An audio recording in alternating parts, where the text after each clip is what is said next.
So for many people, pronouns are a huge deal. For me, it's just not that big of a deal. I mean, it's not that I don't care about my pronouns. I totally do. And I know they're a key part of our identity. For me, my thought about pronouns and the way that I use them in my life comes from a couple different things. One is this distinction between sex and gender, which I have really strong feelings about. The other is this notion that gender is socially constructed, and our ideas about gender actually come from our understanding and learning of social norms and expectations. And my thought about pronouns come from just my experience with people using pronouns to refer to me over my life. So let's get into this and I'll explain. What are pronouns in the first place? They're the identifiers for people in the third person when we don't use their name. Why are they important? Because they're referring to who we are.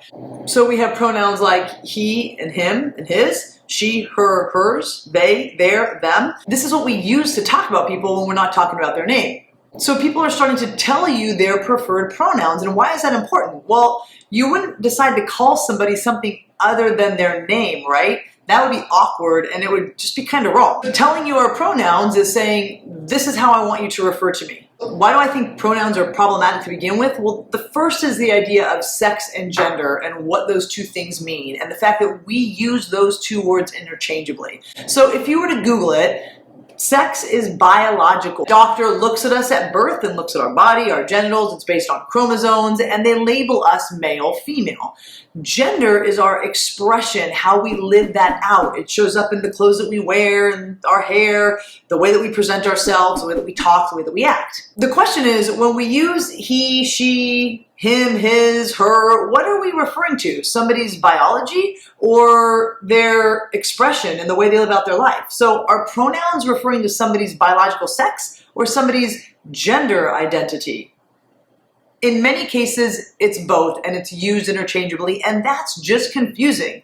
I personally have always associated my pronouns with my sex, meaning my biology, the idea that I am a female. So my pronoun then would be she, if you're talking about that. But if you want to refer to me in terms of my gender identity, the clothes that I wear, the way that I show up in the world, he may be more appropriate. The interesting thing is I get called he at least once a day. Sir, once a day. So there isn't a clear delineation for how we think about pronouns and what they refer to. When we see somebody from afar, we make an immediate snap judgment of that person. We look at their dress, their hair, their face, maybe even the body language, the way they hold themselves, what they do, how they walk, how they talk, and we assess right away, is this a he or she?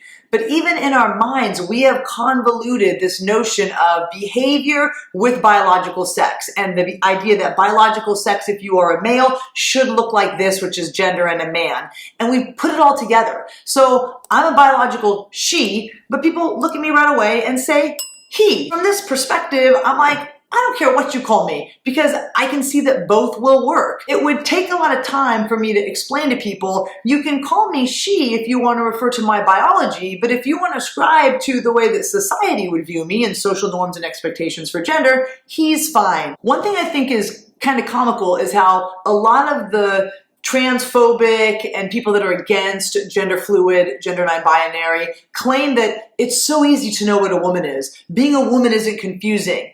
Here's the thing, I'm a woman, and if it was so clear and easy, why do people call me he every day? I'm gonna give you a little hint.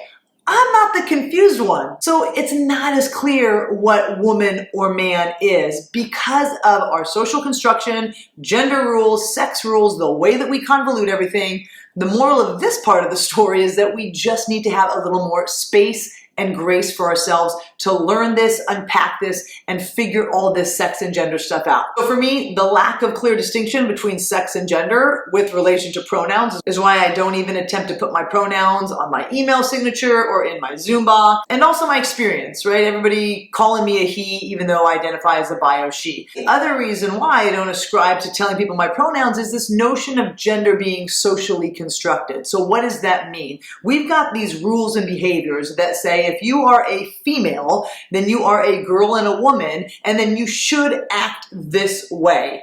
That means you should be sweet and loving and soft and beautiful and care about your appearance, all these things that are associated with a woman. And if you are a male and then you are a man or a boy, then you should act this way. Well, where did we even get these rules and stereotypes? Why does it mean that if somebody plays with the truck, they're probably a boy? Why does it mean if somebody is nurturing and loving, that's a woman thing? It's actually kind of stupid. So this notion of the rules and stereotypes that we have created and associated with sex to relate to gender and the appropriateness of gender, according to sociology, is what makes me think, like, I don't even want to deal with it. So we've created all these really arbitrary rules and associations, like blue is associated with boy and pink is associated with girl. What? Why? It doesn't even make sense if you stop and think about it. A little girl playing with a truck could be a sign of gender dysphoria? Really? How about she just wants to play with trucks? Because trucks are cool. The rules we have put such restrictions on who we get to be. And that's one of the reasons that people are pushing back on pronouns. So you may have a person who says, I don't want to be a she, because what comes to your mind when you think she is not who I feel that I am. And actually, sometimes I may feel like she, but sometimes I feel like he. That's actually true for me in terms of social stereotypes and expectations. So they use the pronoun they, because she doesn't fit, he doesn't fit, there's no other alternative. So I guess I'll just be a they. I mean, if I think about it, I guess they would be appropriate for me if I'm going to talk about my gender. I associate my pronouns with my sex. So they doesn't fit because I'm bio-female. I really resist pronouns also, as I've got this deep belief that if we did not have the restrictions around sex and gender that we do, we wouldn't need to push back on our pronouns. If we could be a bio-she and have the freedom to show up as that person, however it feels true for us, then we wouldn't need to be a they.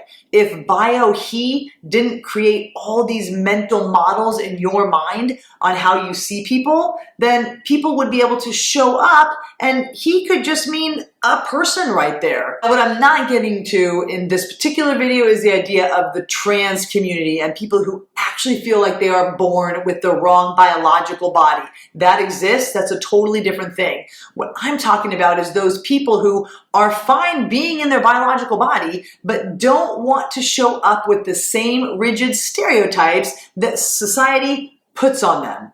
And they want to be free to be who they are and how they are in any way without then having to fight against society's conception of what makes a boy, what makes a girl, what makes a man, what makes a woman. Here's the problem. When you do violate social norms around gender, there's negative consequences. You're teased. You're told you're weird. People look at you funny. They do double and triple takes trying to figure out who you are. I remember being at a Starbucks in another state, not in California, and my partner said to me, does it feel like everybody's looking at us?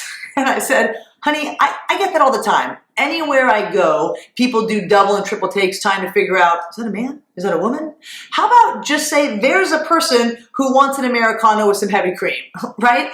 Why do we have to immediately put ourselves in these boxes? If we could break free from those stereotypes, then we may not need to push back so much and create labels that then are confusing. What's confusing are the rules that say, men, this is your path. Women, this is your path.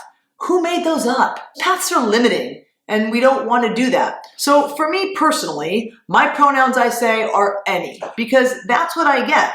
I identify as the she, but I get called he every day. And I don't actually care. I've spent enough time figuring out who I am in this biologically female body, living out my life the way that feels true and real for me. So I get to show up as a female in a way that may look to you more like man, but I don't actually care. This is how I want to show up and this is how I want to live my life. But other people may want to share with you their pronouns because they want how you refer to them to reflect who they feel like they are inside. So pronouns are important and pronouns matter, but for me personally, I take a slightly different approach. If you're part of the dominant culture, meaning if you are cisgender, meaning you show up as a man or woman or male, female in a way that is aligned with social norms, you may never have had to face people looking at you a little strangely. You may never have had to face people calling you a pronoun that doesn't match who you feel like you are. Again, the hardest thing for people is to be unseen, to be invisible, to not be seen for who you are. So that's what we're getting at with pronouns. And again, dominant culture folks have a little grace and space for what it might feel like to not be seen for who you truly are. That's the origin of the pronouns. And it is important for us to say, hey, if you want to refer to me in the third person, here's how you can do it. I want to be a she and a her. I want to be a he, him, his, they, them, theirs. We don't need to judge it. We just need to honor it and then embrace it. I know this is a tough topic. You know what? There's so much confusion and difference. You can look on 10 different websites and get 10 different ideas on the way language is used. It's very confusing, I get it. But the more we can have conversations around the different ideas, start to clarify terms, start to get more understanding of the nuance and complexity of this, the better we're going to be able to show up for each other, even in our homes around sex and gender, and the better we're going to be able to show up for the people in our organizations, whether we're working in schools, businesses, community organizations, it doesn't matter. People want to be seen. People want to be free to be who they are. Those two things seem kind of like no-brainers. So let's work to that point. Thanks for being with me. I appreciate your attention and willingness to dive into this. Be curious, stay open. Have any questions, please put them in the comments. You want to know something specific, I'm happy to do my best to try to answer it. I've done a lot of research, so I think I come from a theoretical perspective. I don't want to say science-based because that's a whole nother thing. Science and social-based, looking at a lot of different readings, but I also use my own individual experience as a lot of information that I share with you because I think it's important that we start to hear each other's stories and recognize that there isn't any two people that goes through this idea of sex and gender in the exact same way. So if you've got somebody in your life who is now telling you that they're a they or wanting to change their name, ask them about it. Be curious. Not judgmental, be open and willing to say, okay, I hear you want to be seen differently. Tell me what that means for you. How can I show up and support you in that? Thank you so much. Until next time, have a great day.